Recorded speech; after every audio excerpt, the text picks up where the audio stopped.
Hi, this is Denise Matthew, and welcome back to my channel. If you've been here before, and if you haven't been here before, welcome. I'm glad to have you. So today I wanted to pop in really quick and talk about what's going on in the news right now, and it's related to Prince Harry and Meghan Markle, and the fact that they're stepping back as senior royals. So since I've actually done some work with their charts before, in fact, when I was doing the series, The Energy of Emotion, for the channel 59.6, I used a composite chart of Harry and Meghan. So I do have a little bit of familiarity with their charts. So when I'm reading what people are saying about how Meghan is basically telling Harry what to do and it's all her fault and painting her out to be the bad one, I just wanted to come on and just talk about the charts because I think it's a really great example of the channel 59.6. It's a really great example of tribal energy, and it's also a really great example of how the fear gates and just other parts of the body graph can come together, and they can sort of show us the human dynamics of what people can and do, especially with tribal energy, because it's one of the most powerful energies, and I think a lot of times it is sort of undervalued as an emotional wave. So I'll look at the charts in just a minute. And I also wanted to just throw out there that I am going to be starting a new series. And I thought this was a really great way to just sort of show how the fear gates can play in our lives. And I will be starting a series, like I said, very soon. And it's going to be called The Element of Fear. And it will be a series where it will go through the spleen and the undefined spleen, the defined spleen, and all the gates of the spleen, basically from a real perspective of the fears that they can produce. And the whole idea that if we push through those fears, they become less powerful. And I think that anything that will help us with coping with fear and moving through fears in our lives will certainly be something that will be not a bad thing for us.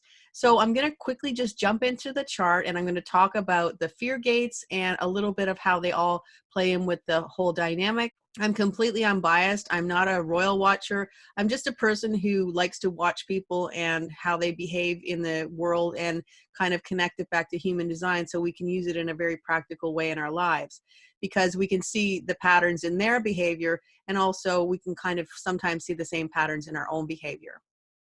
And keep in mind, this is a human design perspective. I have no proof for anything I'm going to say, but it's just based on the human design theory. And what you take from that is up to you. And it's not for everybody. If it's not your thing, that's perfectly fine. I'm cool with that. And I also will end showing really quickly how the Pluto-Saturn conjunction and also the lunar eclipse that just happened could definitely have played out in how events transpired in their lives. So let's get into the charts and see what we have to see. So if we look at the charts, we have Meghan Markle and Prince Harry, and Meghan Markle is on the right-hand side and Prince Harry is on the left-hand side. The center chart is the composite chart between Meghan Markle and Harry.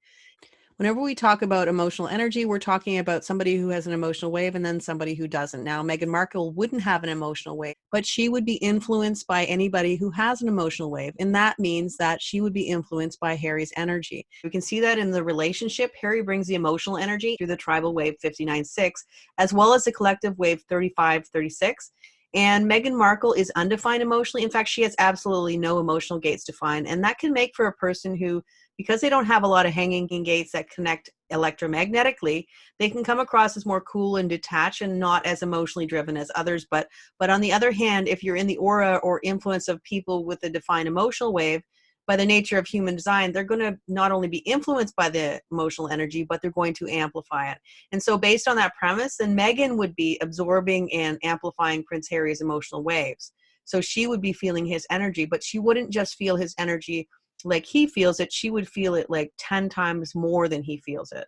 Now, the collective wave is another wave that Harry has, and that's a 35.36, and it has its place in the body graph, and that would make for somebody who doesn't like to be bored and likes to have a lot of fun and always looking for the next, big thrill. And that probably was part of Harry's life before he met Meghan Markle and before he came together with this whole energy of the family. But I think that is sort of in the background now, as opposed to, his tribal wave or his 59.6 wave is really sort of maybe taking over on how he's feeling. If we're talking about abdicating the way of life and like sort of carving a brand new path and essentially going where no one has gone before, I think the focus would have to be on the 59.6, because actually the whole defense circuit should be in focus. That's a 5027 and also 596. And this is 100% tribal energy, and it's called the defense circuit for a reason. I mean, this is to defend your tribe, this is to protect your family, and this is all that we need to feed, nurture, and protect and support our family. So together, they both have this energy, and it makes for a very strong family bond, but it also makes for a bond that really they don't want anybody to in any way harm their family, or if they feel that there's any issue or any potential harm that could come to their family, they're going to fight to make sure that everybody's safe. So if we look at Meghan's chart, Meghan Markle's chart, we see that she has a gate 27 defined, and that it connects with Harry's gate 50, which we just saw in a minute before. And it's all about having children and starting a family.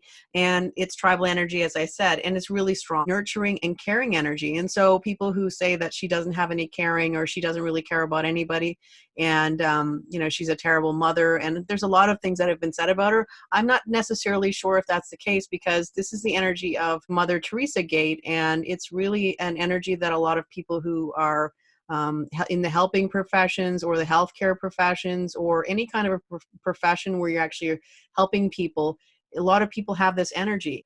Based on the chart, we know that the emotional impetus for protecting those that you love comes from Harry.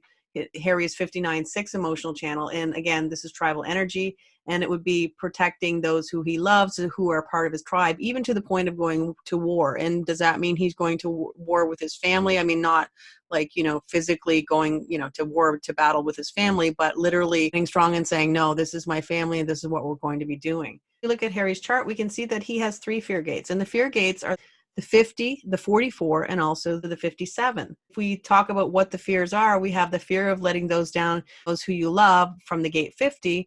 We have the fear of the past repeating itself in the gate 44, and we also have the fear of the future, or what the future will bring, in the gate 57.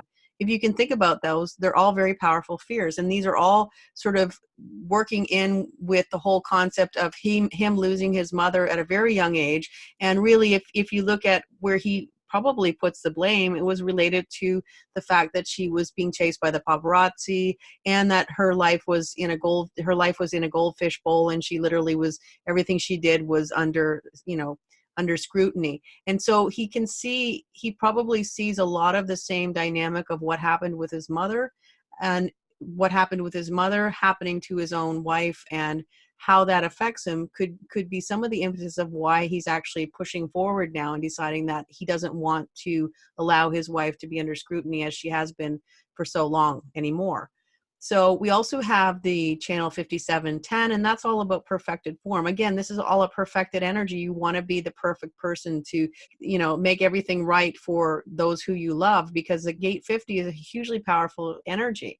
And he also has a gate 9, and that's defined as well. And the gate 9 is all about hyper focus, and it can be a hyper focus about a lot of things, but for him, it could be hyper focus about the past. And you combine it with the gate 57, you have this whole fear of the past repeating itself. Lastly, we have the gate 38, and that's the gate of the fighter. And it's all about fighting for what you believe in, and not allowing anybody to dissuade you from what you want to do. So in his chart, he has a lot of the energy that is showing up in what's happening right now. But everybody, again, wants to blame Meghan, and I can understand why. We'll look at her chart in a minute, and we'll see exactly why this would have happened, and why it is happening that she's being blamed for a lot of things. First of all, the first thing we can see in her chart is that she's a 5-1 profile. And with a 5-1 profile, it's really easy for everyone to project their opinions on who someone is, especially somebody who just shows up out of nowhere. She's an actress, and so everybody is projecting something on her, and she's this and she's that, and she's a lot of not amazing things according to what the people are saying. She also has a gate 19, and that's very prominent in her chart. That's up in the top 4 numbers. And when you have something in the top 4 numbers, it's a big part of who you are. The gate 19 is all about being extremely sensitive. So being criticized on everything she does, including even how she held her baby. I mean, there was even a whole thing where she had the baby out on a trip, and she was holding him in a particular way, and people thought that was even an issue. Being in the public, you're always going to be under scrutiny, but I think in fact she was under more of a tremendous amount of scrutiny, and so it definitely did take a toll. She also has a fear gates, as just like Harry has. She has fear gates as well, defined, and those fear gates are the 18, and that's the fear of not being perfect enough. So there's a lot of this pressure to be perfect and to act like the perfect royal, and she really did try to dress the part and act like she was told to act. And she also has a great gate 32, which is a fear of big plans and dreams never coming to be. Now, between the two of them, they have 5 of 7 fear gates defined. And if you throw the history of what happened to his mother, Harry definitely could feel a tremendous amount of instinctive drive to protect his family at all costs. And if you see between the two of them, you have the willpower that is defined. So it not only helps with their abundance and, the whole idea, everybody's saying, how are they going to make their own, money? And they're so used to, Harry's so used to being supported, and the whole concept of having a defined will together means that the money will come in and they'll do fine financially. Will be no issue, but it also gives this power of the will, which means that literally, they're going to stand their ground, and they're not going to be stopped on what they want to do. That definitely has shown up. I mean, they did have a meeting, but really, was this meeting something that they were saying this is how it's going to be, or was there a negotiation? My feeling is there was no negotiation. You also see that they get the channel 1-8 together, and the 1-8 is a creative contribution to the world. And together they may come up with some amazing contributions, and it's a contribution of their own individuality. But when you do get this 1-8 together in a relationship or electromagnetic like they have, there could be more of this idea of this sensitivity to criticism when they're a couple. They may not have been as sensitive to criticism on their own, but together as a couple, there could be a chance that they're more sensitive to criticism. So something tells me that they're going to probably continue to expand their family, and that will probably happen soon. And that might be the push as to why Harry actually really wants to move forward and have a more stable and concrete life where they don't feel like they're under as much scrutiny, and not really in the fishbowl that they've always been in. And so if we put everything together, we can see there's a lot of moving parts within the relationship, and there's a lot of moving parts within who is expressing what, who's to blame. I don't think we can say someone is to blame or someone isn't to blame. I mean, they're a couple and they're going to make decisions together. Again, that's just my opinion based on the human design of it. It's not based on who they are as individuals. I've never followed them or anything like that. But you can decide what you want to decide about it. But I think that it was a really good example of the tribal wave, the fear gates, and how they can all play together to really make some changes in someone's lives. Now, the last thing that I wanted to talk about was that they both have connections with the Pluto-Saturn conjunction that just happened. This is Meghan Markle's chart. Now, if you look at Meghan Markle's chart, you see all the planets here. Now, this would be her first house, and is also her ascendant. Her ascendant is 24 Cancer. There was a conjunction, and there's also still the planets that are still moving in that area between Saturn and Pluto, and they're opposing her ascendant. They're opposing her. So it's probably been very hard for her, this whole transition. And if we look at Harry's chart, we see it all in Capricorn. He does have his ascendant in Capricorn, but I wouldn't say that the Pluto-Saturn conjunction would be close enough that it's going to affect his ascendant. But if you do look, it will affect his sun, because it's making almost a perfect trine. But trine is a positive interaction between planets. And so really for him, this probably is a really good thing that's going to happen. And, maybe it is tumultuous in the beginning, but in the long run, it'll probably work out. But I think that if anybody's suffering the more for having this happen right now, it seems to be, based on the astrology, it seems to be Meghan. But both of them, it does show that based on the astrology, it's showing that there was a destiny for these changes to show up. And that basically is my 2 cents on what's happening with the human design of Harry and Meghan.